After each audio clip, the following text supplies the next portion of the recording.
It's a ninth grade book Panorama Part 1 and this is the prose part and first chapter धर्म युद्ध। और इसमें जो word meanings आपको दिए गए हैं लगभग 10 वर्ड मीनिंग्स आपको इस चैप्टर में दिए गए हैं। तो इसके मतलब हिंदी मतलब और इसमें इस वर्ड से रिलेटेड जो सेंटेंस है उसको लेकर मैं आज बात करूंगी, जिससे आपको आसान हो जाएगा समझने में कि इस पर्टिकुलर वर्ड को किस तरह से यूज किया जाता है। तो चलिए आइए, आपका स्वागत है ABC विनीता यूट्यूब चैनल में। अगर आपको ये वीडियो अच्छी लगे तो please do share and subscribe the video.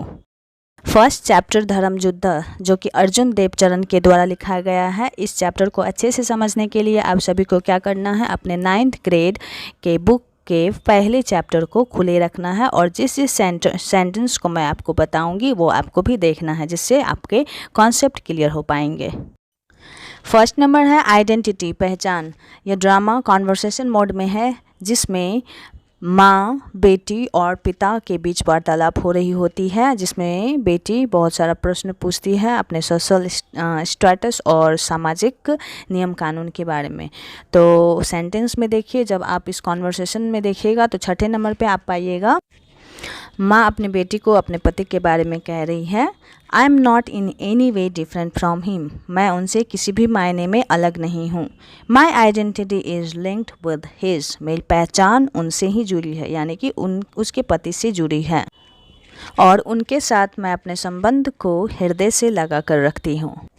तो इस तरह से आपने देखा कि how the word identity is used in the sentence of this chapter. So let's discuss about other words. दूसरा नंबर है डार्लिंग, मीन्स प्रिय या प्रेमी। इस वर्ड के यूज़ को देखने के लिए आप दूसरे नंबर के कॉन्वर्सेशन में जाइएगा, वहाँ देखिएगा यू आर माई डॉटर। माँ कह रही होती है अपनी बेटी को, you are my daughter, oh तुम तो मेरी बेटी हो। Our only child and your father's darling, हमारी सिर्फ एकमात्र बेटी और अपने पिता की लाडली, प्यारी, सबसे प्रिय।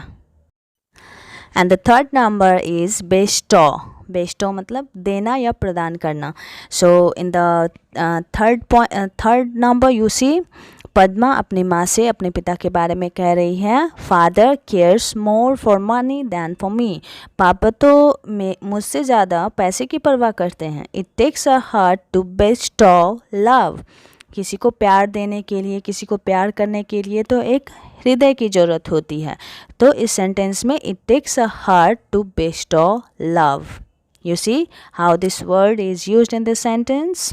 Fourth number word meaning is cherish, that means हृदय में रखना। जब हम किसी से बहुत ज़्यादा प्यार करते हैं या किसी से हमारा बहुत ज़्यादा लगाव होता है तो उन्हें हम क्या करते हैं, अपने हृदय में रखते हैं, उनके साथ अपने संबंध को बहुत ही तवज्जो देते हैं। तो इसी तरह से इस वर्ड के यूज को देखने के लिए इस कॉन्वर्सेशन के 8वें नंबर पर जाइए, जहाँ पर माँ कहती है, my identity is linked with his and I cherish the bond, मेरी पहचान उनसे जुड़ी हुई है और मैं अपने संबंध, जो संबंध मेरा उनसे जुड़ा हुआ है, उन्हें मैं अपने हृदय से लगा कर रखती हूँ।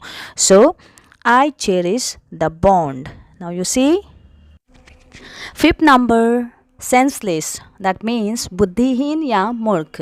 कॉन्वर्सेशन के 17वें नंबर पर जाइए, माँ कह रही होती है पद्मा अपनी बेटी से, why do you always ask such senseless questions, that means कह रही है माँ पद्मा से कि तुम हमेशा ऐसे मूर्ख वाली सवाल क्यों पूछती हो। Next word is sense, that means in Hindi विहीन, के बिना या उसके बिना। इस ड्रामा के कॉन्वर्सेशन के 28वें नंबर पर देखिए, पद्मा फिर कुछ कह रही है, it is but the identity of a woman is the identity of the human race. वह कह रही है लेकिन एक महिला, एक औरत की जो पहचान है वह एक मानव जाति की भी पहचान है। और वो फिर कंटिन्यू कर रही है, a society sense women and dot dot dot. इस यहाँ पर आप देख सकते हैं वह कुछ कह रही है कि उसे फिर स्टॉप कर दिया जाता है उसके फादर के द्वारा, ठीक है। तो a society sense woman, that means समाज विहीन औरत। And the next word is venerated, that means आदर पाने योग्य, आदरणीय या पूजनीय। इस ड्रामा के सबसे अंतिम वाले सेंटेंस को देखिएगा जो कि पद्मा के द्वारा कहा गया है यहाँ कुछ। तो फर्स्ट सेंटेंस को छोड़ के you can read second sentence that is written, why it is that an unmarried man is venerated. तो बताइए ऐसा क्यों होता है कि अनमैरिड जो बिना शादी किए हुए पुरुष रहते हैं उसे समाज में सम्मान दिया जाता है या उन्हें उस तरह से नहीं देखा जाता है जिस तरह से औरतों को देखा जाता है। एंड कॉल्ड सेंट, और उन्हें तो साधु तक भी कह दिया जाता है। वाइल, जबकि एन अनमैरिड वुमन, एक जो बिना शादी किए हुए औरत रहती है, इज कॉल्ड इमोरल एंड वेंटन, उसे अनैतिक कह दिया जाता है या उसे बेविचारी कह दिया जाता है। ऐसा क्यों होता है? और इसी तरह से आपने देखा कि ये चार जो शब्द हैं, वेनरेटेड, सेंट, इमोरल, वेंटन, इन चारों शब्द का इस्तेमाल कैसे, किस तरह इस अंतिम के सेंटेंस में किया गया है। और ये 10 वर्ड मीनिंग्स थे जो कि इस चैप्टर में यूज किए गए हैं। यदि आपको कुछ भी थोड़ा भी हेल्पफुल लगा हो ये वीडियो तो प्लीज़ लाइक करना ना भूलें और सब्सक्राइब भी करना ना भूलें। And do not forget to share this to your friends, है ना, अपने क्लासमेट्स को भी ये ज़रूर शेयर करें वीडियो, ताकि उन्हें भी पढ़ाई में मदद मिल सके। Thank you.